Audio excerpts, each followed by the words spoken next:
How do you set up a paper flower backdrop or wall? Part 2. For years, what I've been doing is attaching the flowers, the paper flowers, to my panels one by one, and after the event is done, then I pull them out one by one as well. Why did I do this, or why is this my process? Just because I do not have a van or a large car. But in this video, I will show you another way. For some, you might find this an easier way, just because we are going to transport the flowers panels by panels this time. So, what changed? Nothing. I still have the same car. Oh yes, the car is already mine. Just because in my previous videos, I always say I use my husband's car or my husband's SUV. Well, there was a point where he was, you've damaged it, like to the point of like total damnation. It's like it's not, you know, redeemable anymore. So it's like, let's just swap cars. I'll take your car. That trash is yours. But no, it's not trash. It still works. It's still on its tip-top shape. So nothing changed really. I just tried transporting them panel by panel and adjusted, you know, my panels and trial and error, and voila. By the way, I am Dini. I am a paper artist and designer, and I am the creative behind Dini Mini Bloom. So we are a paper flower studio based out of Rochester, New York. Alright, so let us get into the details. So one 8x8 wall is composed of two 4x8 panels, and I fit it in my car. So my car is a Honda CR-V, and for me to be able to fit a 4x8 panel, I need to divide it into 3. So that fits in like the bed or like the back of the SUV. So the height is 8 feet. Multiply it by 12, which is how many inches in a foot. So you'll have 96, and then divided by 3 because we're gonna have like 3 panels. So the height will be 32, the width is 48 inches. So when you go to your local Lowe's or local hardware, I do suggest bringing your own cutter, and then you can cut the panels there. That's what I usually do. So before, in my old ways, so I do not cut the foil because that holds up the panels. But now that, you know, I need the panels cut because I'll be transporting them like panel per panel, you can cut the foil now. So as I was saying, I've been doing this for like years, and then I'm like, up until now, I'm still doing like this one by one setup, like, you know, flower per flower. It's like, what the heck? It's like, I need to evolve. So it's like, that's when I thought, it's like, hey, why don't we try, you know, transporting it per panels? It might work. So when I had a bridal show last October, it's like, okay, I think this is the perfect time because I just planned to set up like a half wall there, like a 4x8.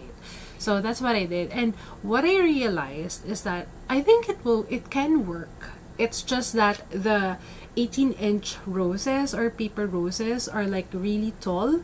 So, okay, I think I have like 9 to 10 of those.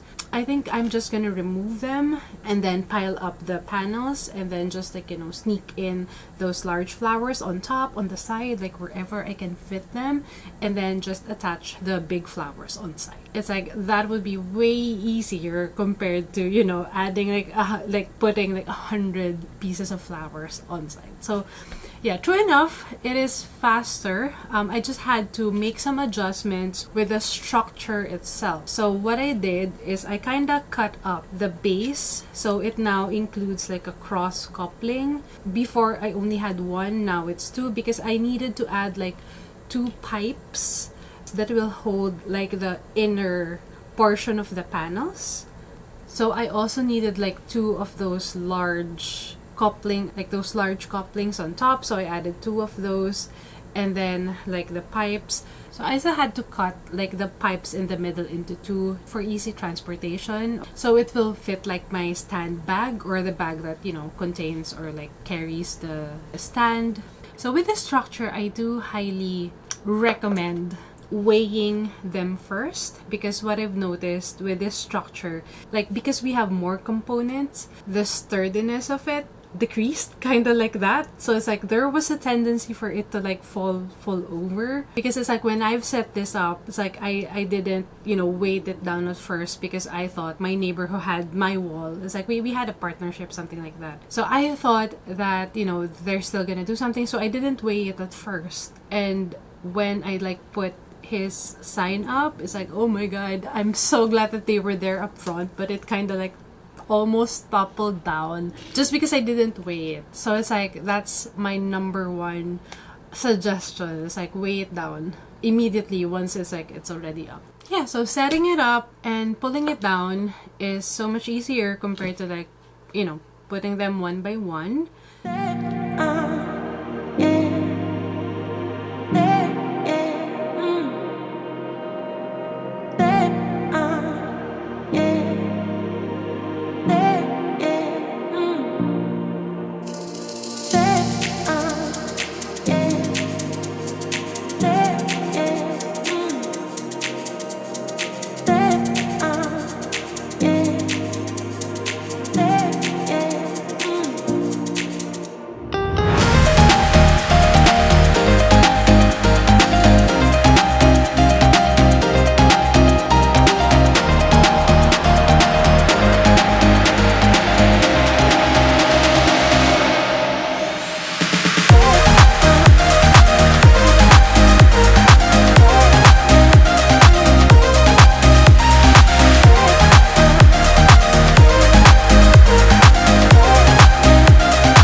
In this video, I did forget one large flower. It's like, I don't know, for some reason, in my mind, it's like, it's embedded that it's like, I have 9 of those large flowers, but in reality, I have 10.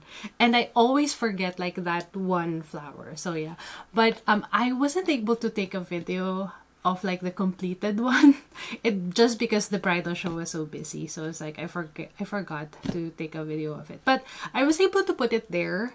And all in all, you know, the setup is easier. It's something that you can do as well. You know, just cut it up and then like pile them up together like that. So that's another way or technique. So you may have questions. What did I use to attach them? It's still on Velcro. So if you're gonna ask me, did I like this technique? Honestly, I'd still prefer like my old version of, you know, putting them up one by one, just because at the end of the day, I do not have a warehouse to keep it like this, like upright. For me to be able to keep this, I need to have a space. That's why at the end of the day, after the event, I still needed to like pull them out and put them in boxes. So yeah, that's my reality. Just because I do not have like a warehouse, a storage area, I still keep them like in, you know, in my studio basement, in my basement, in our house. So that's only the reason why. So it's like, for me, it's kind of like double work. It's like, instead of just like pulling them down and then straight putting them into boxes, it's like, okay, I pull them down, I transport them, put them in our garage, and then it's like pull them out. So it became like extra work for me. But that's just me. If you have like a storage area, then go ahead and, you know, keep them like this. And also, like, the division of your panels will depend on your transportation. It's just like this for me. So I figured out, you know, I cannot like cut them into halves, but I can cut them into like a third of the piece. So that works for me. It may look different to you, but it's like, this is something that you can do. Just measure like, you know, the bed or like the size of the back of your vehicle or car. So yeah, I do hope that I am able to impart something that can be useful to you. If you have any questions, feel free to comment them, to like leave a comment, or even like message me, email me, things like that. So thank you for watching this video. I hope you learned something new, or, you know, a technique or something like that. So please like this video, subscribe to our channel, and watch out for more videos like this. Thank you.